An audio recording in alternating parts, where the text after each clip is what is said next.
The midday sun bore down on the desert plains like a relentless furnace, turning the horizon into shimmering waves of heat, but the cowboy known only as Jackson Holt rode forward without hesitation, his wide-brimmed hat tilted low to shield his eyes from the glare, his hands steady on the reins, his heart beating with the quiet conviction of a man who had lived through loss and pain yet never let it harden him against doing what was right, and it was that very conviction that brought him into the middle of a storm, not of weather but of violence, for as he approached the outskirts of the Apache settlement, smoke coiled into the sky and gunfire cracked through the air like snapping whips, and he spurred his horse forward, knowing full well that stepping into another man's fight often meant stepping into death.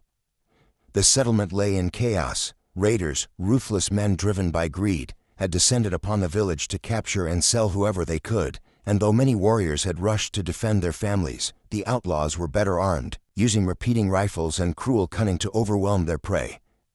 Jackson leapt from his horse before it had even stopped moving, his boots sinking into dust and his revolvers drawn, but before he fired a shot he saw what the raiders were truly after. Near the chief's lodge, 3 young girls, daughters of Chief Nache, cowered against the wall, their small faces pale with terror as a pair of men advanced, pistols drawn and ropes ready, and in that instant Jackson didn't think about whether he could survive or whether anyone would thank him. He simply moved,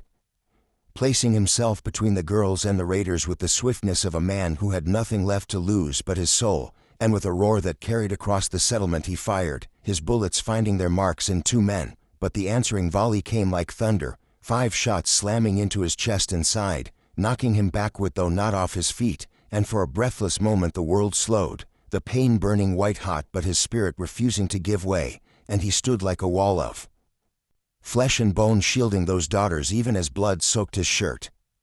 The raiders, stunned that a lone cowboy had defied them in such a suicidal act, faltered, and that hesitation gave the Apache warriors the chance to surge forward, arrows and rifles cutting through the attackers with renewed fury, driving them back until the survivors broke and fled into the desert, leaving the village scarred but not broken, and the chief's daughters alive because of one stranger's sacrifice.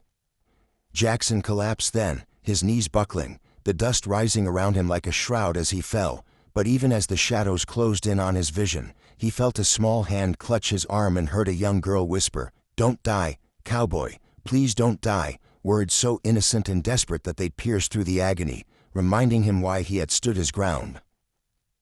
Chief Nache knelt beside him, his proud face etched with both grief and gratitude, and he called for the healers, refusing to let the man who had saved his children fade away without a fight. As Jackson drifted into unconsciousness, the last thing he saw was not the blood or the fear but the faces of the daughters he had shielded, their wide eyes shimmering with hope, and though he did not know if he would wake again, a quiet peace settled in his heart, for he had chosen kindness over survival, and that choice, he thought, might just be enough to change everything.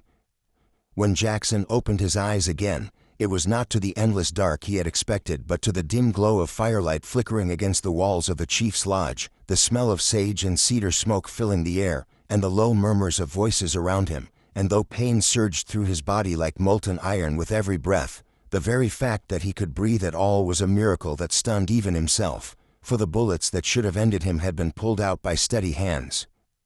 Wounds cleaned and packed with roots and herbs by the Apache healers who worked through the night under Chief Nache's watchful eyes, refusing to let the man who bled for their daughters slip away.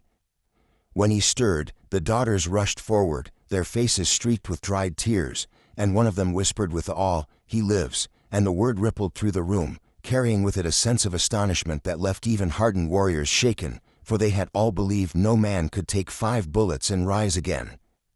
Jackson tried to speak, his voice raw and thin, and all he could manage was a faint, "They safe."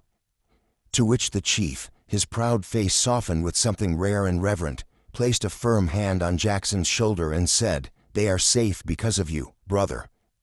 The word "brother" struck deeper than any wound, for Jackson had long carried the weight of a lonely past, a drifter estranged from his own kin, a man who rode the wide country without a home, and now here, in a place where he was once a stranger, he was being claimed as family, and it was a bond forged not by blood but by sacrifice. The shock that rippled through the settlement did not end there, for when word of the raid and the cowboys' stand spread across the frontier towns, it stirred people who had long seen only division between settlers and Apache, forcing them to reckon with the truth that courage and kindness knew no boundaries of race or creed, and men who once muttered prejudice in saloons found themselves silent, humbled by the tale of a cowboy who chose humanity over hatred. As Jackson healed slowly, each painful breath a reminder of how close he had come to death, the daughters rarely left his side, bringing him water, telling him stories, their laughter like balm on wounds that medicine could not touch, and in their innocence he found a reason to live that was greater than drifting, greater than survival. He found purpose. Weeks later, when he finally stood again beneath the desert sky, scarred but unbroken, the entire village gathered, and Chief Nate placed around his neck a beaded necklace, a sign of honor and eternal gratitude, declaring before all that Jackson Holt would forever be remembered not as an outsider but as a protector of their people. And though Jackson could have ridden away as he always did, chasing horizons, he chose instead to stay for a time, helping rebuild what had been broken, teaching what he knew of horses and rifles, and learning in return the deeper wisdom of a people who had embraced him. The act that had begun as a desperate stand of selflessness had become a bridge between worlds, and in that bridge, others began to cross, settlers and tribesmen meeting not as enemies but as neighbors, moved by the story of the cowboy who stood against death for 3 innocent lives. Jackson never asked for thanks, never sought glory, but as he looked into the eyes of the chief's daughters, who now laughed freely without fear, he understood the truth he had been chasing all his life, that the measure of a man is not in what he gains, but in what he is willing to give.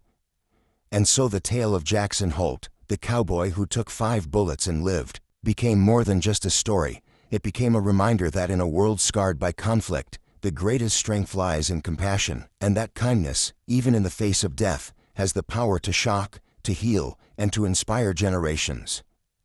And if this story touched you, if it made you believe even for a moment in the power of courage and kindness, then I invite you to join us on this journey of stories that uplift the human spirit. Make sure to subscribe to the channel so you never miss the next tale that just might change the way you see the world.